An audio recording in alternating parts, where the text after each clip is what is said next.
The teachers and prophets had gathered together in Antioch to worship and fast when the Holy Spirit spoke. "Set apart for me Saul and Barnabas for the work to which I have called them." The gospel had gradually spread as Christians moved from region to region, fleeing persecution.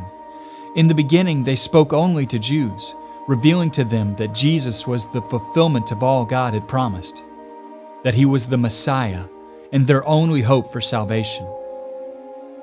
And more were added to their numbers with each passing day, both from among the Jews and, to the surprise of many, among the Gentiles, the people of the non-Jewish nations. Those the Jews believed had no part in God's covenant with Abraham.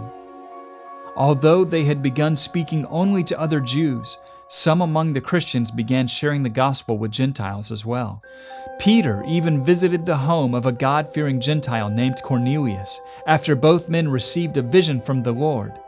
And as he preached the gospel to Cornelius and his household, the Holy Spirit came upon them as He had on the first disciples on the day of Pentecost. The gospel came to the Jews first, but it wasn't for them alone. Now, Saul and Barnabas were to be set apart for their mission, the mission Christ revealed when Saul was converted, that he was Jesus' chosen instrument to take His name to Gentiles, kings, and Israelites, to bring the gospel to Jews and Gentiles, rich and poor, rulers and servants. From the beginning, this was God's plan, not just for Saul and Barnabas, but for all believers. Jesus commissioned every disciple to go into all the world and make disciples. Every one of God's people were to be His chosen instruments for communicating the gospel to people from every tribe, tongue, and nation. So Saul and Barnabas went forth. In Cyprus, they confronted a false prophet, a sorcerer full of deceit and trickery, a son of the devil and an enemy of all that is right, whom the Holy Spirit struck blind to prevent from perverting the straight paths of the Lord.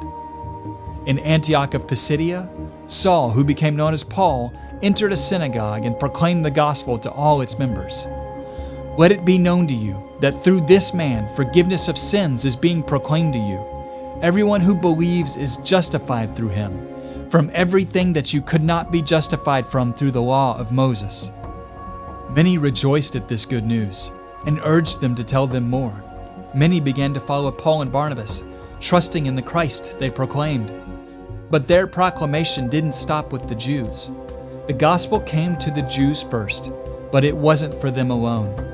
The Gentiles also heard the gospel, and they received this good news with joy.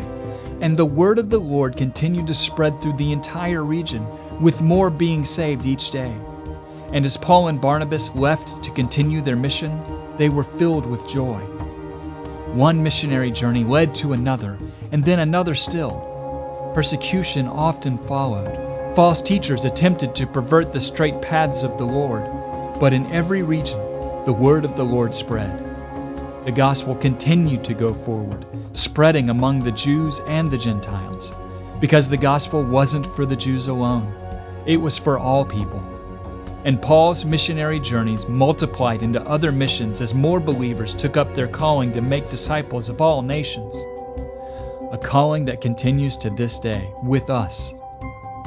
A calling that will continue through every generation of believers until the day that Christ returns and all the things are made new.